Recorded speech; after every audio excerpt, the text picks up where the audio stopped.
Hello, it's Zoe, and welcome back to the Mischief Movement Podcast, your weekly inspo for people looking for more hell yeah in their life. Consider this your one-way ticket out of midlife mediocrity towards fun and positive impact via playful disruption. Wouldn't you love to wake up and feel like a total badass? How about breaking some rules, throwing two fingers up to society and doing more of the things you love? I'm talking full-on freedom, adventure, and those meaningful connections I know you've been craving. Stop waiting for your amazing life to happen and go get it. I'll be picking the brains of some true game changers and mischief makers so I can share what I find and hopefully inspire you to shake things up, do more of what makes you feel alive, and boldly rebel against the ordinary. I've no idea what I'm doing, to be honest, but I've got a mission and I'm here to start a movement. It's going to be quite the adventure. Care to join me? Okay, here goes. This week's guest is my rockabilly, roller derby loving friend, Lauren, founder of overstated acrylic jewellery and homeware business Peggy's Difference, which she runs alongside her job as a professional Lego builder. Seriously.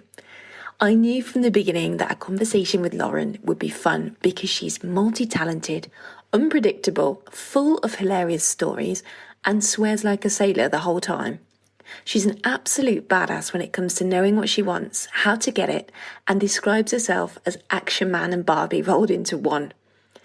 What I hadn't expected, however, was how choked up we would get as she unexpectedly opened up about her IVF journey and her burning desire to become a mum. Although we don't go into much of the actual detail, if you're currently going through fertility treatments or finding it difficult to conceive, you may find some of this interview triggering. To continue listening though, please just fast forward from 41 to 48 minutes and rejoin us for the end. Well, I guess I should probably jump straight in and welcome you officially, Lauren from Peggy's Difference. Thanks for coming on. Thank you for inviting me. It's exciting. You're so welcome. So in case anybody hasn't come across you yet, like where have they been?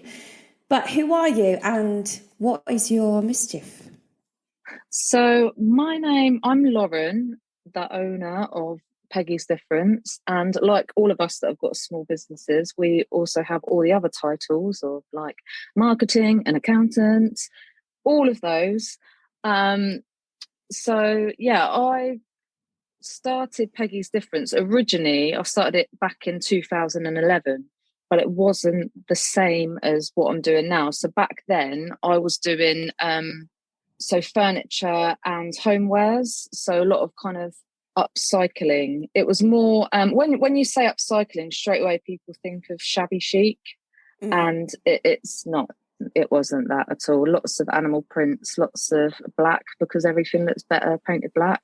And yeah, a lot of like kind of quirky fabrics. So I started that in 2011, stopped it in 2014 and then came back to it in 2020 during COVID because I got made redundant. And I think when you've been self-employed and then you go back into employment, you really miss being self-employed. And I always knew in my head, like, although I loved my job, I always knew that, well, you just get fed up with fucking working off to make someone else rich, don't you? So I always knew in my heart that I'd go back to being self-employed. So because I got made redundant during COVID, it gave me the kick up the arse that I needed to bring back Peggy's Difference. And although now I'm doing jewellery and accessories and I'm currently stepping back into homewares, I thought, should I rebrand and kind of change my name? But I thought about it for a long time, and I knew that the kind of customers that my products would appeal to were the same that would have bought my furniture anyway. Yeah. So why don't I, like, social media was completely different back in 2011, wasn't anything like it was today. So that's why I thought it's just easier for me to kind of keep the name and just relaunch it as something different. You said that you stopped it, so how come it stopped the first time? Well, so at the time, the reason why I started it was because I just got back from traveling. I went traveling on my own, which was the best thing that I've ever done. And I came back, I was working in a bar. That job really taught me to like stick up for myself and like own my shit. And especially to deal with pervy old men, basically. And I just missed being creative. Like I really needed something.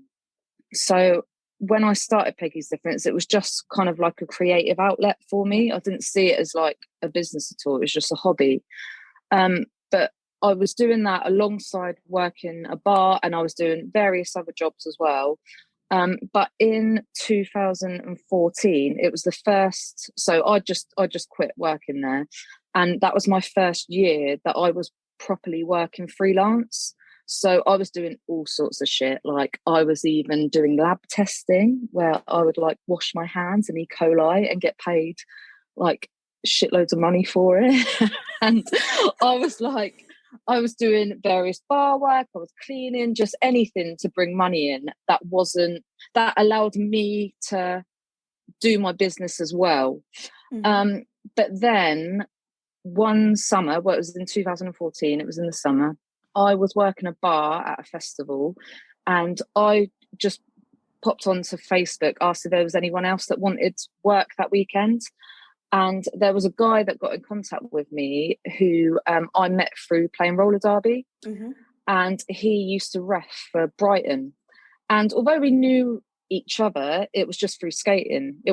We'd never really had like a conversation with each other. And I sorted him out working at this festival.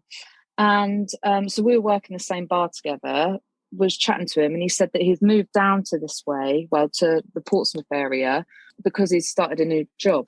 And his new job was a professional Lego builder. And I was like, what the fuck? Like, that's not real. That's not a job. And the more I was talking to him about it, I was just like, this is insane. Like, I didn't even know that this was a job.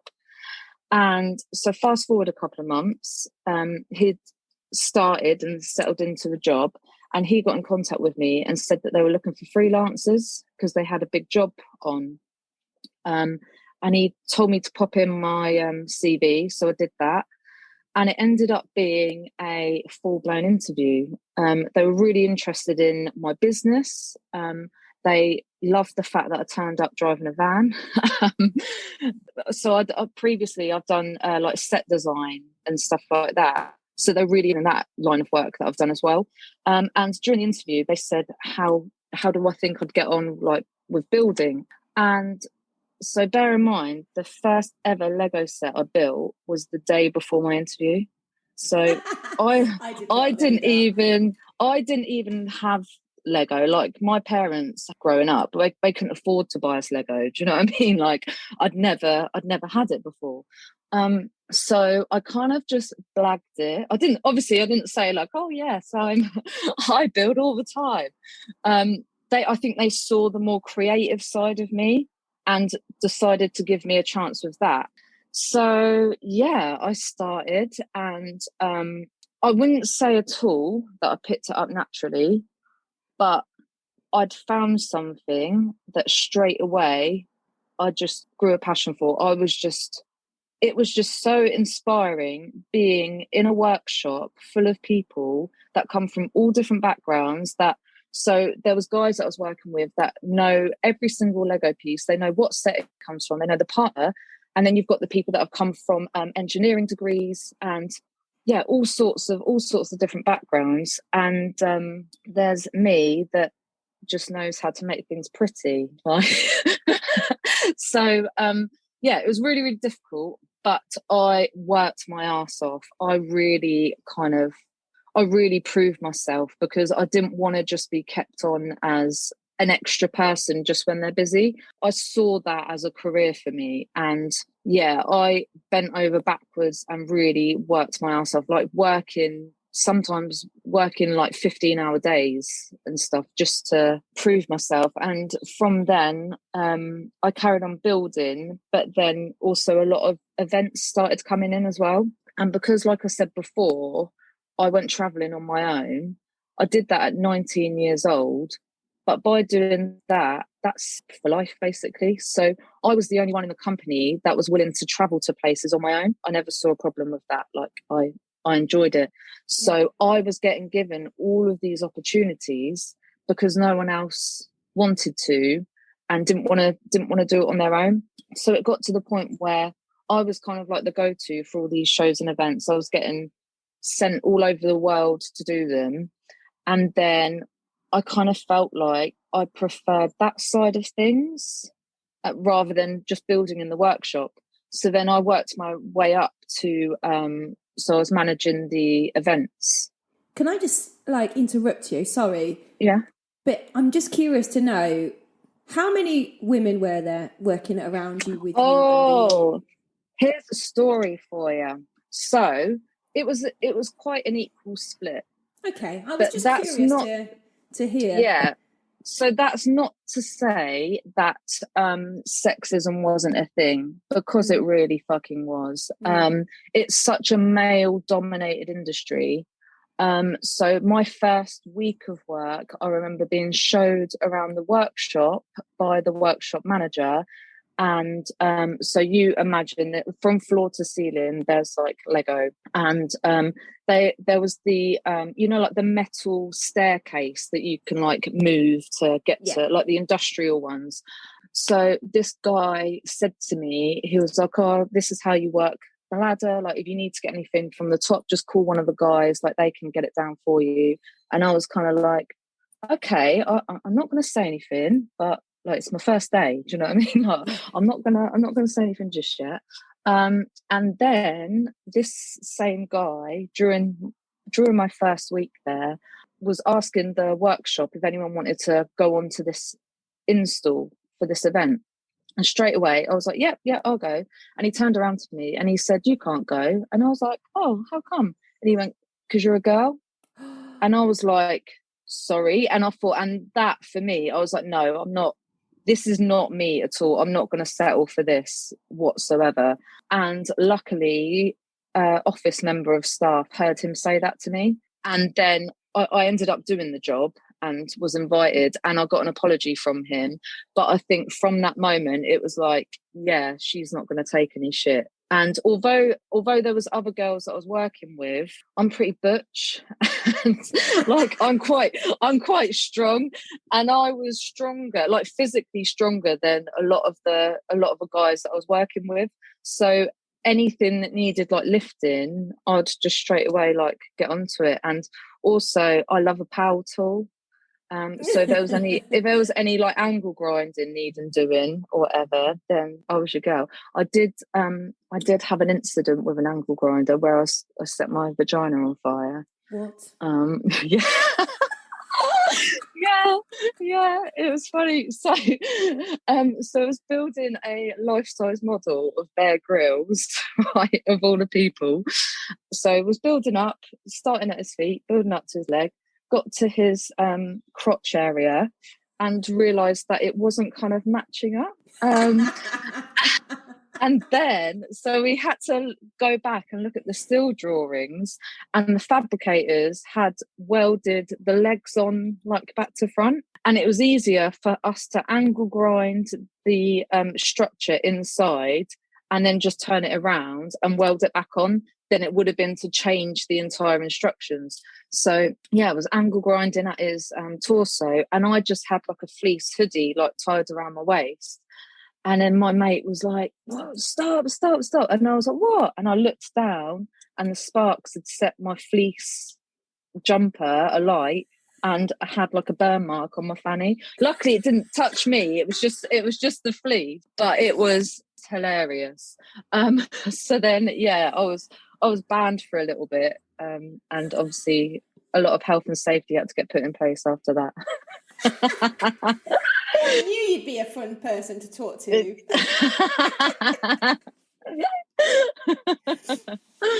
Oh, but I mean, besides Bear Grylls, before I interrupted, you were talking about being sent away, like on all these jobs abroad and stuff. Does that mean that you didn't have time for Peggy's Difference? Yeah, so pretty much when I started that job, it was so full on that I didn't even have time to think about it. But it obviously, that was a really big deal for me. There's no way in hell I thought I would find a job that would make me stop my business. I didn't think that was possible, but that just goes to show like how passionate that I was about this job. That was willing to give it up. But like I said, I always knew in the back of my head that I'll go back that route. Yeah. So I did worked my way up the career progression and earning more money and traveling the world and doing all this.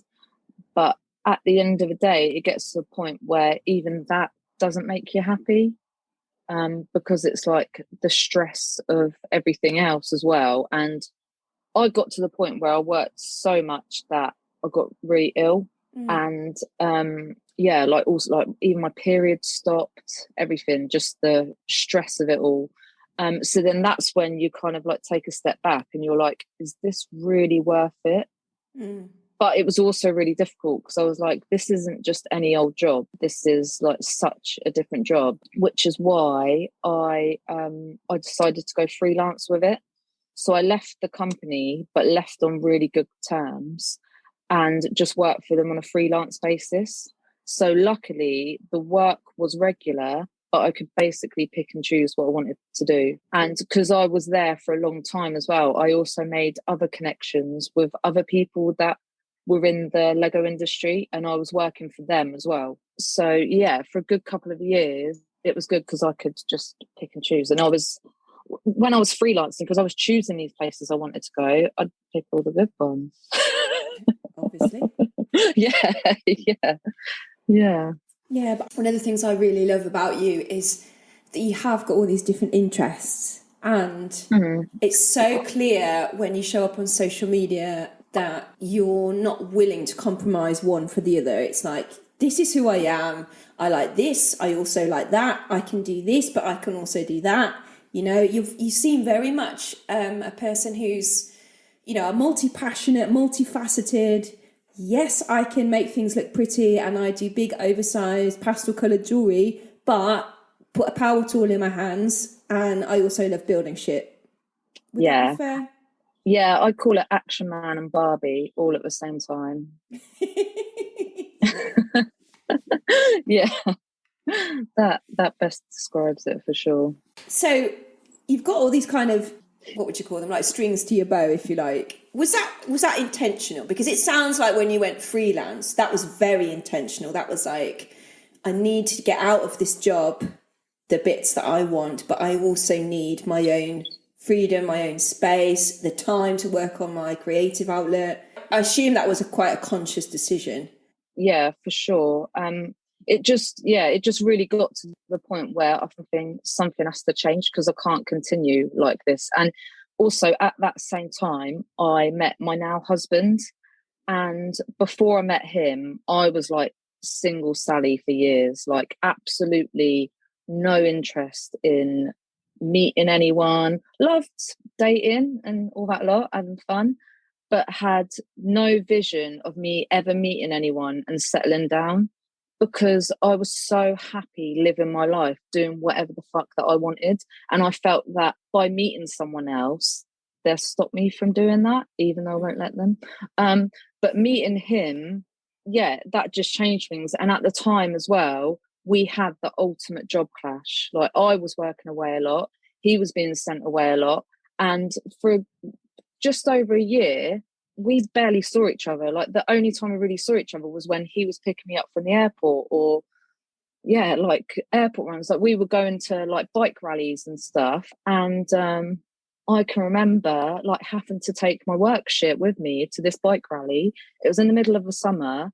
Got pissed as a fart. Obviously couldn't shower before I got on the plane and then had to get on. He dropped me off from the bike rally. I had to get straight onto a plane, absolutely honking of beer and sweat.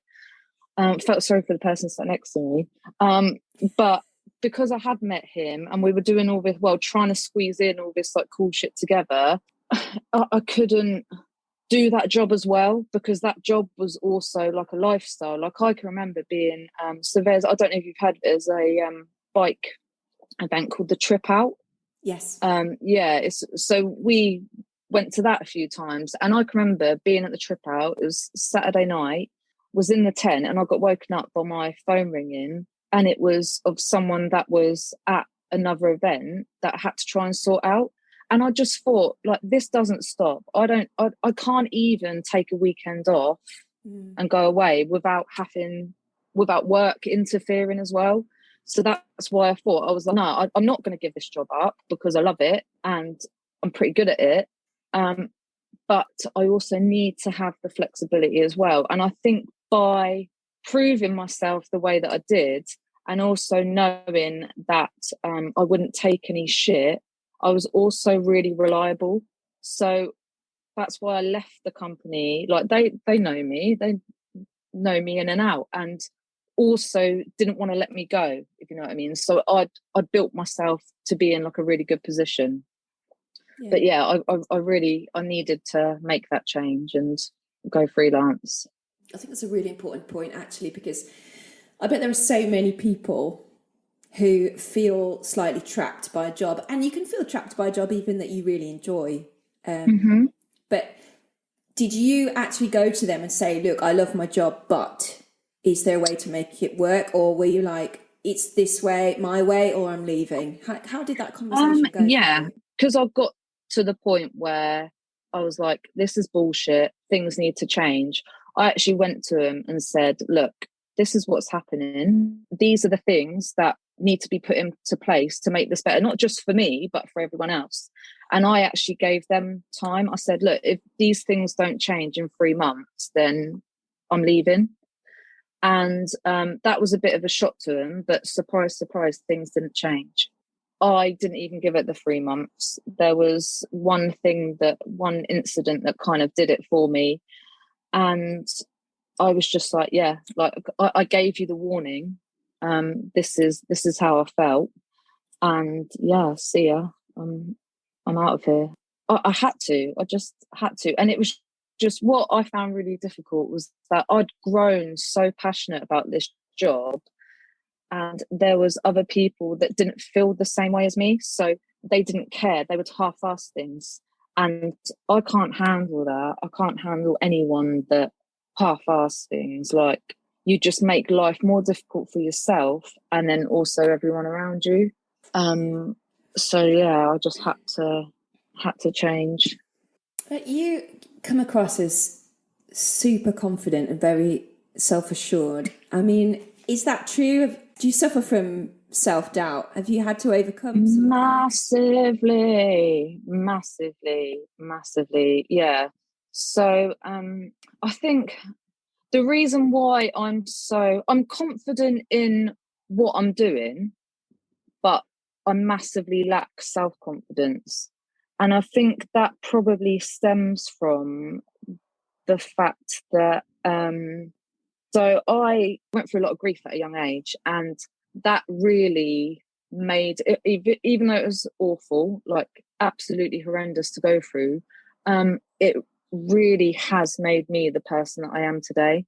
And like when I went traveling at 19, that was like a really terrible stage like in my life, and it was kind of like me running away. And yeah, by doing that, it put me into positions being on my own where I had to be confident, because I was on my own a lot. So yeah, it's weird how it's just so bizarre how I can just jump on a plane on my own, go and work in a country that doesn't speak any English, yet I don't know, I'm constantly doubting myself. I think it's everything, like my appearance, everything. I've also, as well, it took me to get into like my 30s that I realised that I've never been tested, but I definitely think that I'm probably dyslexic. And I think that has affected my confidence as well. And although I massively struggled in school, it was never picked up because it wasn't really a common thing back then. And it only took me to be in my 30s, went more about it. And I was like, yeah, that's me. And certain things that I'm not confident in, so especially like speaking and reading and writing, all these things, I always kind of felt that I was stupid, if you know what I mean. And I was like, oh, I was just a shitbag in school, so I didn't do very well. But it's like, no, actually, I do really struggle with these things.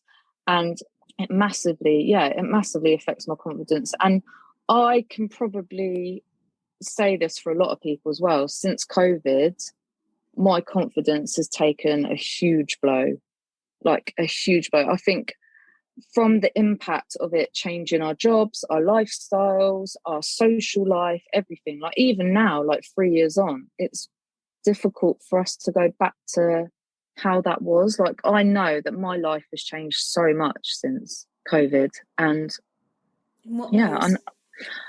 so especially I was really sociable. Like, I always had to be out and about doing things. I didn't really like spending time at home. Just always felt like that I had to make the most of everything. When COVID hit, I was kind of forced to spend some more time on my own and at home. And I grew to enjoy it, really.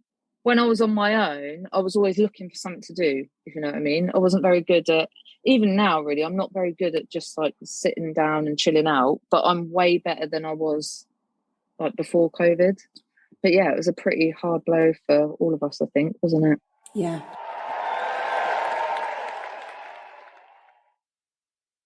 This episode is kindly sponsored by Polite Club, a brand whose mission is to change the attitude towards vulnerability by encouraging more conversation around it in order to increase real human connection.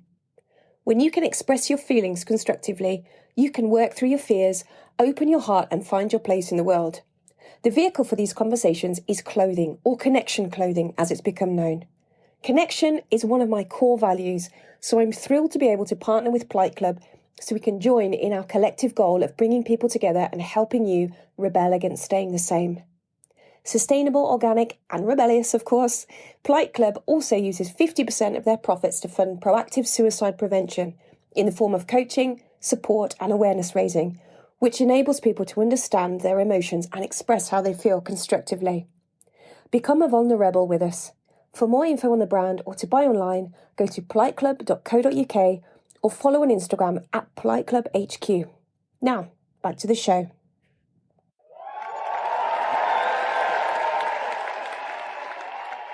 But I mean, that 19-year-old in a pretty bad headspace, if you could go back and talk to her now, what do you think you would say to her that might help? Stop drinking, and life is what you make it. Because at that point, so much stuff has happened that I blamed everything around me. And obviously I had no control of the things that happened, but I could control how I'd move on from that. And I can remember hearing, someone actually told me, like, life is what you make it, rather than, I don't know, just sitting back and taking it. And that, it really made me realise that. So I'd say that and just be a bit kinder to yourself, because I was a bit horrible to me. I think we all do that, to be honest, especially when we're younger, don't we? Yeah. So, okay, you've gone through COVID. It's shit for everybody. But then I guess you pick up on the Peggy's difference. And how's that been going for you since? Really good. It was definitely a great time to start a business for all of us. And it was amazing how everyone was in support of small businesses as well. That was really good. But I think those of us that started during COVID started in such a unique position where we were all making loads of money. We all had the time to be creative and be at home, like working on our shit. And we kind of expect that ball to keep rolling, and it hasn't. And I know that's not just for me as well, that's for like a lot of us. So it's been up and down. Last year was quite difficult. The thing that made it for me was doing events and markets and stuff. That's something that really, really helped me. But I got to the point where I was burnt out doing events. I think I did 24 events last year alone. And that's like, I did a festival as well. There were some big events chucked in there as well. But I kind of had to do it because that's where the money was coming in from. I was quite lucky that towards the end of last year, the Lego work started picking back up again. So although I got made redundant from it, it started picking up. So I was able to just focus on preparing for the events and picking up the odd bit of freelance work here and there. And that's what I'm doing now. Yeah. But at the moment, it's really difficult because I'm loving what I'm doing. And I've got a really big event coming up in a few weeks, which is Brighton Tattoo Convention, which I'm super excited about. But I've also got a lot of freelance work in. And although I can choose to do that, I've kind of got to think like that's where the money's coming in. Do you know what I mean? Like it's horrible to have to think about money, but the state of the world that we're living in at the moment and the inflation of things, and my husband's job changed as well last year. So yeah, just having to try to balance out the priorities really. But yeah, it's been a journey. It's been great, but it's not been easy for sure. On paper, it looks like you're living the dream. You've got your own business. It's a really fun, colourful accessories brand. But like, what do you do when life just feels a bit hard? I've really got into crying. I did not expect that to be honest. So my mum used to call me an ice queen, right? Because I was a bit of a hard nut, showed no emotion at all. But I'd honestly say, like, from my wedding day, I've just, rather than thinking that showing my emotions is a weakness, I kind of just embrace it. And it's funny because I can cry at anything. But I do feel like it helps. That it sounds a bit weird, doesn't it? But I do think it helps. I think it does, because once you allow those emotions to come out, you can then move on. I mean, one of the biggest problems that people come across is when they're blocked for years by stuff that they've held in. So if you can just let it all out in that moment, you let it out, you feel the feeling, and then you move on, and it's dealt with. So it does sound funny, but actually, there's also a lot of like scientific research that says this is good for you. You let the feelings out, you feel them, you acknowledge them, and then it allows you to move on without carrying that weight and that block inside you. Yeah, I'm not very good at talking about my emotions and sharing them with other people. I'm still very insular, but I think sometimes it's okay to be like that. I do need to get better at like talking about my feelings, but I don't think anyone's good at that. We're all a work in progress, aren't we? Absolutely. We always will be. Talking of work and work in progress, what are you currently working on? Have you got any collaborations, projects on the go? So I'm working towards the tattoo convention. And so this year I really wanted to work on doing homewares again, because I do really miss that. I'm not going to go into the furniture side of things, just because things have changed since when I did it like years ago. So definitely cushions. I'm in the process of doing those. I've also got a prototype that I'm working on for something that's homeware related. And I've also got some new earring designs that I'm working on. There's lots of animal prints. So yeah. So working on those bits at the moment. I haven't got any collaborations coming up. I'd like to, for sure, and I'm always open to anything. So if anyone feels like that they want to collaborate on anything, just let me know. I'm always up for that. That's awesome. Are you reading anything at the moment or listening to any other podcasts? Is there something that you would recommend or you find yourself recommending a lot? Yeah. Book-wise, it's Women Don't Owe You Pretty. I'm not sure if you've read that. I've heard of it, but I haven't read it yet. Yeah. Totally need to read it. That's fucking brilliant. So I think it's Florence Given. Awesome. Probably one of my favourite podcasts is called Punks and Pubs. And it's just this guy from London. but he's a journalist and he just interviews members of punk bands in pubs. Obviously, you couldn't during over COVID, but he speaks to like a lot of British punk bands, American punk bands, but it's all kind of the bands that I listen to. So it's really cool just listening to like a down-to-earth chat about those musicians. And there's one as well that I started listening to just before I went on holiday. Brown Girls Do It Too. And it is amazing. So it's these two girls that just talk about being female and all of the things that we do and have. And especially it's very like sexual, but it's like the kind of conversations that we need to have, but we don't even have with each other. Do you know what I mean? And they're both really funny as well. So I'm a little bit obsessed with that at the moment. It's really good. Amazing. What advice do you think you'd give somebody who wants to express themselves creatively, but maybe has always believed that they're not that creative, or, I don't know, grew up in a family where they were told creative jobs don't pay the bills, you know? Well, honestly, life is just too fucking short. And if you've got that streak in you, that fire in you that needs to do it and that want to do it, you just need to fucking do it. And you need to forget what anyone says. It's more of a case of you make up shit in your head that you think people are going to think about you. And you kind of just need to block that off and just go for it.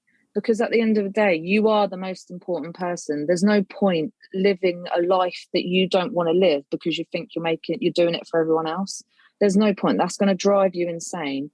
And the harsh reality is, like, you could die tomorrow. Like, that's the way I've always lived my life like that. And I just think it's so important for you to prioritize yourself and do what you want to do. I know it's easier said than done. When you were younger, like, what was your background like? So my parents were really fucking cool. They were quite young when they had me and my brother. And I come from a very kind of like musical background. So my dad was in a band. He was a drummer. And my brother is a musician as well. And creatively, from a young age, it was more that side of things. But I never picked up like a musical instrument. It just wasn't my thing. And I can't sing either. But my mum is like really artistic. Growing up, it was more, me and my brother were really encouraged to like go to gigs and see bands play and stuff. But then when it came to me like growing up, especially like the furniture side of things, the reason why I started that is because so my dad's a carpenter, so I learned a lot of like wood skills from him, and my mum was an upholsterer, so I learned a lot of things through her as well. So combining their like creative skills was what made me kind of start my business. So yeah, they didn't stop me at all. They were super supportive. Like I can remember at one point, like I was just buying all sorts of furniture and it was in like every room of their house. So yeah, they never stopped me. They've always encouraged us, for sure. Yeah. If money were no limit, how would you spend your dream day then? Oh, damn. I would definitely fly to a different country that's got lots of sunshine and just be outside, I think. I'm a bit of a mermaid, so I love swimming. I also love jumping off things into the water. So there'd have to be some sort of like cliff edge as well. You're so dangerous. Yeah, adrenaline junkie for sure. Yeah. I get the impression that travel is really important to you, actually. So important. Yeah, really important. And I think I don't want to come across as like in a place of privilege, but travel is so important. And I think it is for everyone as well. Like, it's so important to experience different cultures, go to other countries, and it's so easy to do so as well. My favourite place in the world is one of the Balearic Islands, Menorca, the smaller island. I've been there about 20 times. Really? And yeah, I just love it so much. Like, there's absolutely nothing there. But it's just so beautiful. It's like what I class as a holiday, and it's the only place where I can fully relax and not do anything. And it's just where I've been there so many times. It's really familiar, like even the airport and like getting into a taxi and like driving on the roads and stuff. It's just such a beautiful place, and it's still so cheap as well. There's not many English there either. Yeah, I quite enjoy that. So thinking about like which countries you'd still like to go to, have you got a bucket list? Yes, I do. So my best friend is out in the Philippines, and he has built these like eco pods, and it just looks freaking incredible. Him and his girlfriend have just got a piece of land and have just created like a commune, I guess. Mm-hmm. And I really, really want to go out there, but the flights are insane for that. They're really expensive. I do keep looking. I'd like to go there. I'd love to go to Cuba. That's on my bucket list too. What's your big vision for the future? What are you dreaming about? My biggest dream is to be a mum, for sure. And it's been a very difficult journey to even consider that as an option. But I and my husband were both so ready, and I would give up everything in order for me to be a mum, like the lifestyle that I have, everything. And it was actually really interesting, like listening to your introduction for your podcast and listening to you explaining how you feel and all of the emotions that you have because you've become a mum. And so that's my main focus. Like I can't see beyond that. Like I would literally give up everything if it meant that I could be a mum. You make me feel a bit emotional when you say that. I feel like sometimes I need to be reminded that I'm really, really lucky to have my kids, and sometimes you need that reminder because the days can become very monotonous. It feels like an uphill battle sometimes just to get your kids to put the shoes on and get out the house on time. And then to hear the flip side of that. Yeah, I like crave that. Like I would completely embrace like being in that moment. And something that I've found really difficult as well is I've felt that on Instagram, I'm not slating this at all, but there's definitely like a mum business culture. And I've always felt that obviously I'm not worthy of that. And I've always felt that. Do you know what I mean? I've always been like the outcast from that because I want to be that. And I'm not. It's consuming. It really is consuming on all aspects of my life. Like I think me and my husband, we just think it all the time. Like we talk about, even if we are somewhere, like, oh, imagine if we were here, like with our kids. You know what I mean? It's really, really difficult. But we've been through IVF, and I overreacted to all the medication, which meant that I couldn't continue with the like transfer. So I had to wait a few months for like all the medication to get out of my system. And now we're ready. Like we've been told that the NHS have put a hold on fertility treatment. And we were actually told that the day before Christmas Eve. So that was like a huge blow for us. And we're still kind of left in limbo at the moment as to what the next stage would be and when we can continue with this. But yeah, we're so ready. That must be so hard to be going through. And on the face of things, you know, you're Lauren, really happy, Peggy's difference, business owner, you know, you've got these really cool, colourful things. And I imagine that that's not necessarily how you feel inside all of the time. Not at all. No. I just think the only way you can describe it is like you're grieving. You're constantly grieving a life that you don't have, but there's nothing that you can do to kind of change that, if you know what I mean. Like I have it. It's not something that I talk about. It's not something that I've shared. I've shared the odd meme here about like infertility, but yeah, I find it really hard to talk about, and hats off to those that do share everything online about it, because it is such a difficult journey. It's like, it is just such a roller coaster. Like, even to get to the place where we are now, we're 3 years into this, like, from this journey. Obviously it was unlucky for us to start during COVID. Yeah, it's definitely taken its toll, and especially my confidence as well. It's like, it's ruined my confidence. It feels like I'm not even an ounce of the person that I used to be. Like, I feel like, because of this, because you're so consumed by it, like, you end up feeling like you're a shit person, basically. Like, yeah, you're just trying to make life a little bit easier for yourself, and that does mean you're avoiding certain social situations, you're avoiding like family gatherings and all this stuff, because you just don't have the strength to do it. So it's been a lot to try, and especially like trying to be present on social media when it's like, it's the last thing you feel like doing. But at the end of the day, it is the best distraction ever. I'm so grateful to be busy, because if I wasn't, yeah, it would just be unbearable, I think.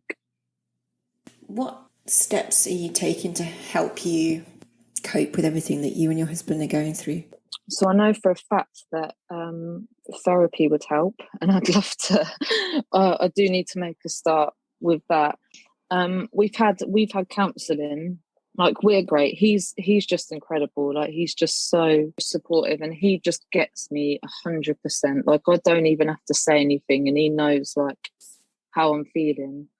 But I know that I need to start putting myself first, and the things that used to spark joy in me, like especially like roller derby, I found it difficult to like get back to, because I'm with a bunch of strong, powerful women. Like, the majority of them are mums, and even that situation, I've had to just protect myself. But I think now I need to start getting back into things and stop avoiding certain situations. But also, if I do need to take a step back, like, be aware of it, which I think I'm pretty good at doing that. I think, especially in that book that I told you about, The Women Don't Owe You Pretty, she talks about therapy and says like how important it is. And like, we go off and get our hair done, we go and buy ourselves new clothes and all this stuff, but what are we actually doing for our mental health? And it's so important to prioritize that. And why not spend money on it? Do you know what I mean? It's the most important thing. So there's me saying all that, and I'm not doing it, and I really should. But you're also aware of it, and that's a big step. I just wish I could just like reach through the screen and hug it. I just feel like I need to hug it out. But also, getting a dog really helps, especially a rescue dog. I think he's down there on the floor next to me. Is he? He's been so quiet. Yeah, I know, he's such an angel. But even like getting him, we always knew that we wanted to get a rescue dog, and this one came up and he was just an absolute state. So we went to see him, and it's like he chose me. He like leapt into my arms, and I was like, oh my god, I need to love this dog. So yeah, we've had him ever since. It's not been easy at all. It's been really difficult. He's 7 years old, possibly 8, has lived a life of neglect and trauma. So it's been really difficult, but it's been the best thing for me and my husband. Like, this is exactly what we have needed. And he's at the point now, I think we've had him for about 9 months, I think. He is just a completely different dog. So he went to the rescue centre that we got him from, and even they couldn't believe it. And they told us that when he turned up, they thought they didn't think that he would like survive. So just knowing it's gone from that to him just being like such a little angel, it's just amazing. Oh, I think that says a lot about you and Carl. But I mean, I know that you've also devised charity donations. That's what I was trying to say, from some of the work that you've done, haven't you? So I do feel like there's this part of you that everybody needs to know about, which is just how generous and giving you are. Oh, yeah, I think that comes naturally to me, really. Especially seeing the way the world is going, I just feel like a lot of people are just more interested in themselves and what they're doing, rather than looking at reality and seeing that actually, like, you're doing pretty good, you're pretty well off. There's so many other people that need help and are going through shit. And just because it's not directly impacting you, like, you need to know about these things. You need to do what you can to help. And I think from spending the past week in America as well and seeing what's happening out there, you don't actually understand until you're there. And seeing the homelessness and stuff, it's just, I'm the kind of person that I just want to help everyone. And like, since I've been home, I've been looking up like local homeless charities and stuff like that, because it is important. It's so important for us to help people that need it. And also it makes you realise that actually what you're going through isn't all that bad in comparison to what other people have to live with and what they have to go through. Which charities have you donated to so far through Peggy's Difference? So one is Copperfield charity. They are the breast cancer charity. So a friend of mine, she's a fucking badass. She's a landlady of a pub, and during COVID, I think she was only 40 when she got diagnosed with breast cancer. Had to go through all the treatment and everything all on her own because it was during COVID. And she applied to do the Copperfield Trek, which is a trek across the Sahara Desert. Now, she won't mind me saying this at all, but she's never camped before. She'd never even done a nature wee, like never just like had a piss outside. And I was giving her all the tips because I wanted to help her fundraise for that. We were just in her pub, and we came up with the idea for like a booby brooch, and you can have it as a keyring as well. I've still got a couple of them left on my website, but yeah, been raised, I can't remember how much it was now, raised quite a bit of money for that, which I was really chuffed with. And then also Fairy Bricks. So Fairy Bricks are a charity that donate Lego sets to children in hospitals. Now, they are a charity that are extremely close to my heart because I've seen firsthand what they've done and how they've helped. And they are just incredible. They don't just do hospital drops in England, they go all over the world. And yeah, they are just absolutely incredible. And even being at events when Fairy Bricks are there, like the amount of people that come up and say, oh, my kid was in hospital and he or she got given this Lego set, and it was amazing. So yeah, they're absolutely incredible. I did some work for it was the Lego store in Leicester Square when that first opened. I used to run like build sessions in there, and because I was doing that every week, I got to meet regulars. And the reason why these families were regulars is because their kids were being treated at Great Ormond Street Hospital, and their treat was to come to a Lego store. And also hearing from them like, oh yeah, we got some Lego from Fairy Bricks and all this, and just the charity is just incredible, and the guy that owns it as well is just an absolute legend. So I'm still continuing to donate to them as well, and I probably always will. Oh, it feels like such a nice way to end this interview with you. Where is your favourite place to hang out on social media, and where can people find you if they want to get in touch? Yeah, so I'm on Instagram at Peggy's Difference. I've been having a go at TikTok, but oh my God, I feel ancient when it comes to that. I still don't really get it. Just one question that I haven't asked you, because you're such a badass. I feel like you're just rebelling in every way, but have you always been a bit of a rebel?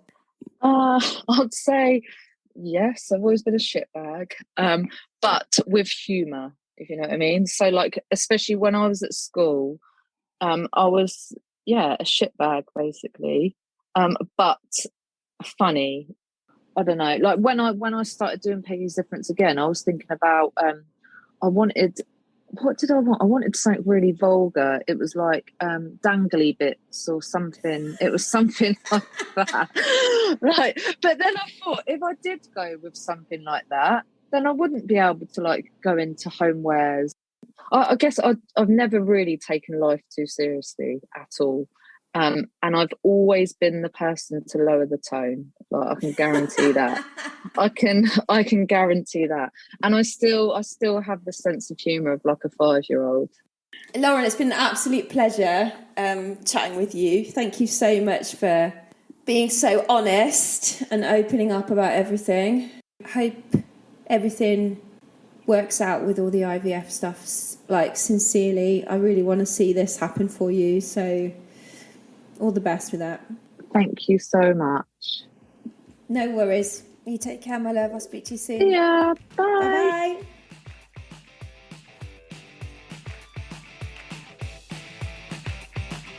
I hope you loved today's episode and it made you think differently, or perhaps nudged you into changing something in your life that's not working for you.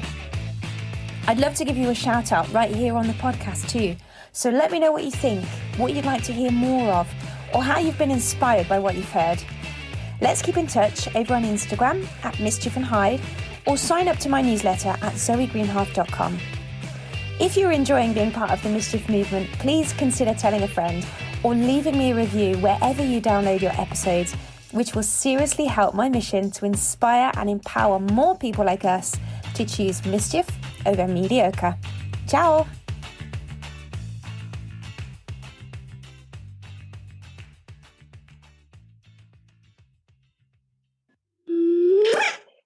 Is it all right if we go long ways? Yeah, I love looking at your boobs while I'm talking to you. It's great.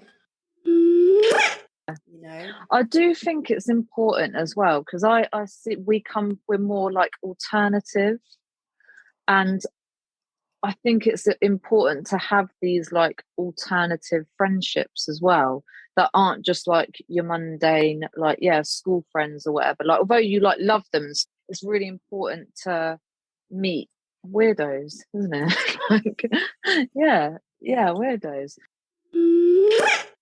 I'm out of here.